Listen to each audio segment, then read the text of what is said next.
Hello बच्चों, कैसे आप सब? उम्मीद करते हैं बहुत बढ़िया होंगे। मैं भी बहुत बढ़िया हूँ। Congratulations to all the CA aspirants जो अब सीए बन गए हैं या जिन्होंने अपना इंटर क्लियर किया है। आपको बहुत बहुत बधाइयाँ। ये वीडियो स्पेशली उन बच्चों के लिए है जो सीए नहीं कर पाए हैं किसी भी कारण से, या तो इंटर या फाइनल में अटक गए हैं। अब आपकी तैयारी होगी नेक्स्ट अटेम्प्ट देने की। बिल्कुल भी अपना दिल छोटा ना करें। आपने को बहुत ज्यादा मेहनत की थी पिछले अटेम्प्ट में, इस अटेम्प्ट में आप उससे ज्यादा मेहनत करेंगे। ठीक है, आपने शायद कुछ चीजें नजरअंदाज कर दी थी, कुछ चीजें नहीं समझी थी। वो चीजें आपको कंसिडर करनी है जो हम आज इस वीडियो में डिस्कस करने वाले हैं। What are the common mistakes that the CA aspirants do while reappearing for the CA exams.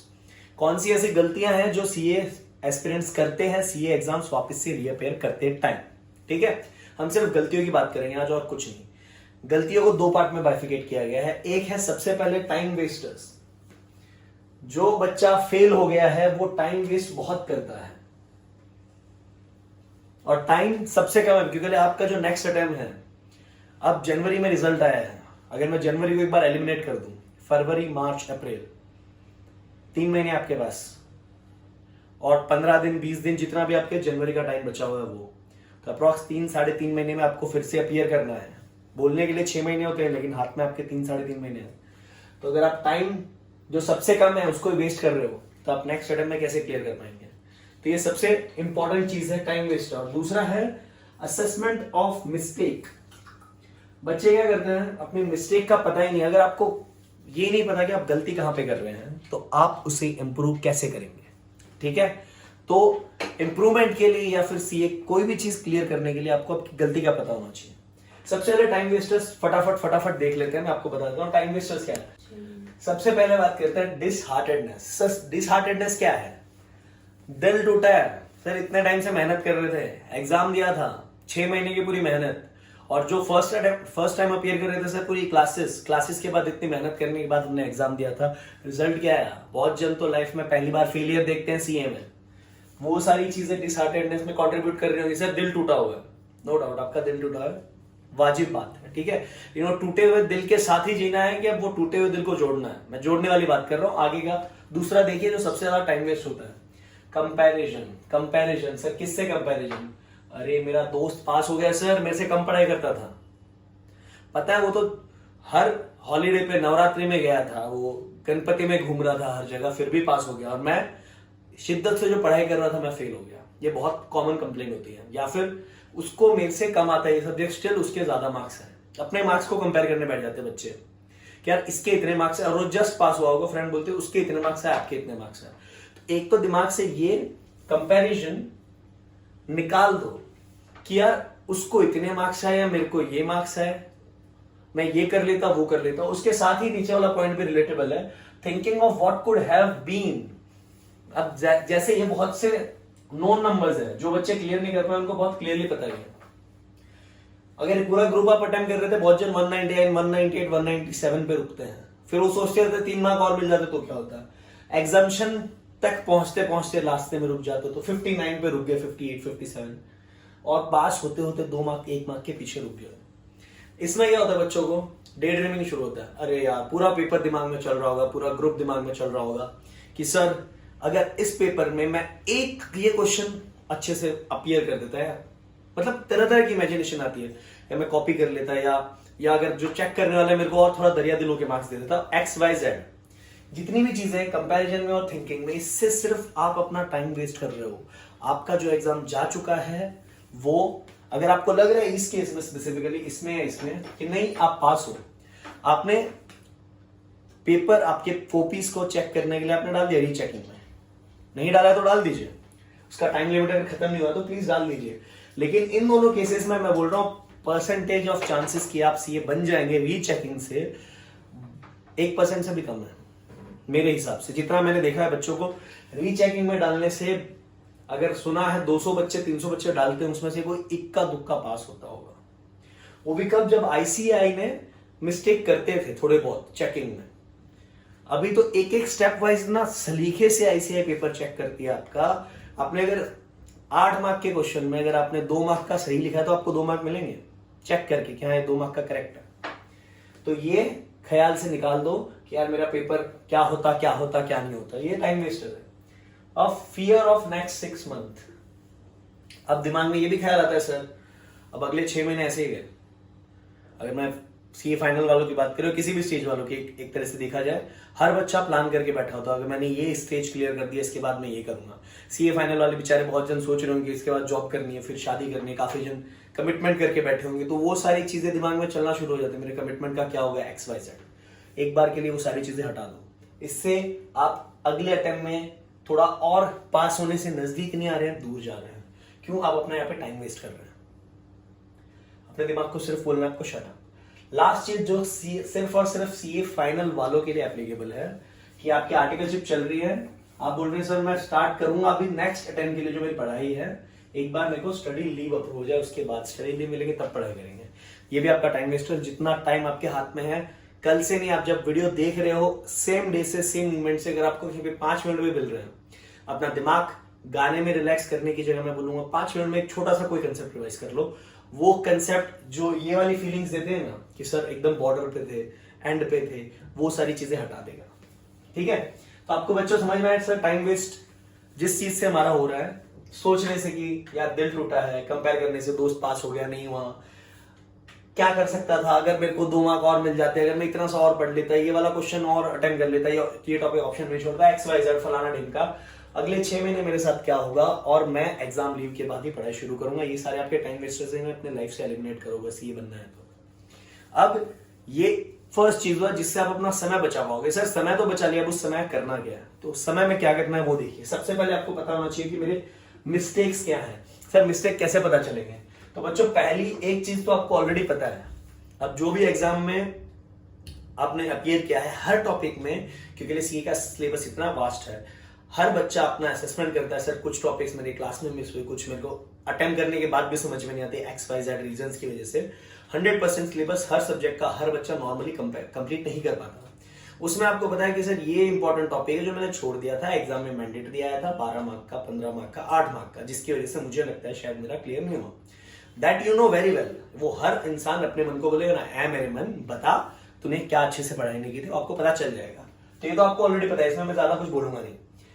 और जो ये सेकंड वाला जो है ना, ये डबल स्टार इसके लिए दिया, पूरे बोर्ड पे देखो सिर्फ 1 स्टार इसको दिया हुआ है और 2 स्टार इसको। ये 2 स्टार का रीजन क्या है? सबसे पहले आप अपने अपने कॉपीज मंगवाइए ICICI चेक किए हुए, ताकि आपको पता चले कि आपने गलतियां कहां पे की हैं। उसमें आपको स्टेप वाइज मार्क्स दिए होते हैं, साथ में सजेस्टेड आंसर्स 99% आ जाएंगे, नहीं भी आए तो भी काफी सारे क्लासेस के पेपर्स मिल जाते हैं, आप वहां से चेक कर सकते हैं। ठीक है, apply for answers copy of your current attempt. सबसे पहले अपने मिस्टेक्स एनालाइज करो। अभी एक बात यहां पे आ जाएगी, सर मिस्टेक्स कैसे एनालाइज करें? हमें पेपर मांग के वापस पेपर देखते हो डर लग रहा है, ऐसे बच्चे हैं। बट उसके लिए आपको टेंशन लेने की जरूरत नहीं है। अगर आपको अपना पेपर असेस करने में दिक्कत हो रही है, आप अपना पेपर हमारे साथ शेयर कर सकते हैं, हम आपको फ्री ऑफ कॉस्ट आपका पेपर असेस करके, असेस क्या करने वाले हैं वो ऑलरेडी चेक्ड है। हम लोग ये नहीं चेक करने वाले कि आपको कितने मार्क्स है, हम चेक ये करने वाले हैं कि आपके मिस्टेक्स क्या हैं, कौन से पैटर्न ऑफ मिस्टेक्स आप कर रहे हो जिसकी वजह से आप क्लियर नहीं कर पा रहे हो। इसके लिए मैं आपको एक छोटी सी बात बताने वाला हूं। यहाँ पे हमारे पास इस अटेम्प्ट में हमारे पास एक स्टूडेंट आए थे, वो 8 अटेम्प्ट दे चुके थे सीए फाइनल के, still she was not able to crack it. हमने उनसे कहा ठीक है आप अपने पेपर लेके आइए, सबसे पहले जो आपने लास्ट एग्जाम अटेम्प्ट दिया था वो पेपर उन्होंने लाके दिया, हमने एसेस किया उनके मिस्टेक्स, और एसेस करने के बाद अब जब रिजल्ट आया तो प्राउडली बहुत खुशी हो रही मुझे बताते हुए भी, now she is a chartered accountant. Only thing is उतना ही एफर्ट पहले डाल रहे थे उतना अभी डालना है, बस यही नहीं पता था उन्हें मेरी गलती कहां हो रही है। जब तक आपको ये नहीं पता आपकी गलती कहां हो रही है, आप उसे सुधार कैसे सकते हो बच्चों? तो आपको अपने कॉपीज मंगवाने हैं, उसे एसेस करना है खुद। अगर आप एसेस करने में अपने आप को कैपेबल नहीं मान रहे तो आप इस वीडियो के नीचे कमेंट्स में, जहां जिसको भी जिस पर्टिकुलर एग्जाम में सारे पेपर्स में हेल्प चाहिए, please do let us know, हम आपको रीच आउट करेंगे और उसमें आपको हेल्प कर देंगे फ्री ऑफ कॉस्ट। ठीक है, अब जो ऑलरेडी हम बच्चों के पेपर असेस कर चुके हैं और जो कॉमन मिस्टेक्स हर बच्चे, ज्यादातर बच्चे दोहरा रहे हैं, वो मैंने यहाँ पे थोड़े लिस्ट डाउन किए हैं, सो दैट जो बच्चे खुद से अपना पेपर असेस कर रहे हैं वो जब अपना पेपर असेस करेंगे उन्हें समझ में आए कि हाँ ऐसी कोई मिस्टेक्स कहीं मैं तो नहीं कर रहा या मैं तो नहीं कर रही। तो सबसे पहली आइटम है इसमें फिकोलॉजी। अब ये हिंदी का वर्ड इंग्लिश में लिखा है बस आपको समझाने के लिए। फेकोलॉजी क्या होता है सर? फेकोलॉजी हमें पता है, जब हमारे पास पेपर में टाइम बचा हुआ है और हमारे पास करने को कुछ नहीं है, कुछ तो पढ़ा है, चलो कुछ तो लिख के आते हैं, हमें नहीं पता, फिर भी उससे रिलेटेड मोड़ तोड़ के जो तरोड़ के कुछ भी आप डाल दोगे। इससे नुकसान क्या होता है, आपका जो एग्जामिनर है ना, उस पर आपका एक तो गलत इंप्रेशन पड़ता है और वहां पे आपको मिलता है 0 अंडा। ये काफी सारे पेपर में कॉमन ऑब्जर्वेशन है। सो डोंट फेकोफाई, कुछ भी मत फेको पेपर में। आपको आता है तो लिखो, अगर समझो 8 मार्क का क्वेश्चन है, थियरी क्वेश्चन पूछा है, कोई कंसेप्ट एक्सप्लेन करना, उसमें सर 2 ही याद आ रहे हैं, बेटा 2 ही लिख के आओ। अगर 8-6 और जोड़ तरोड़ के लिख के भी आए तो भी आपको मार्क्स 2 के ही मिलेंगे। अब इसके ऊपर एक काउंटर आता है बच्चों का कि सर मेरा फ्रेंड फेक के आया और उसको मार्क्स मिल गए। वो फेकना नहीं होता बच्चों, उसको कंसेप्ट के बारे में कुछ पता है, उसने शायद बचे हुए 6 जो पॉइंट बनाए अपने दिमाग से वहां पे बैठे बैठे, उसमें शायद 1 या 2 और सही हो गए, उस चक्कर में उसको 2 की जगह 4 मार्क आ गए। ठीक है, बट फेको मत, that's my suggestion. Second is, ये बहुत कॉमन है, इनकरेक्ट रीडिंग ऑफ आस्क। सवाल ही नहीं समझते, जवाब लिखना है, टॉपिक सामने दिखा, सर इसके बारे में मेरे को जो जो इंफॉर्मेशन है सब पेपर में डाल के आऊंगा, ये गड़बड़ होती है। आप शांति से पढ़ो पेपर, इसीलिए आपको 15 मिनट पहले पेपर दिया जाता है। शांति से पढ़ो, फाइनलाइज करो, अच्छा ये वाला सवाल पूछा, इसका ये आंसर है, उसके बाद पेपर लिखना शुरू करो। क्योंकि अगर आपने हड़बड़ाहट में गलत पढ़ा और जवाब देना शुरू कर दिया तो बच्चा उसका 0 ही मिलेगा।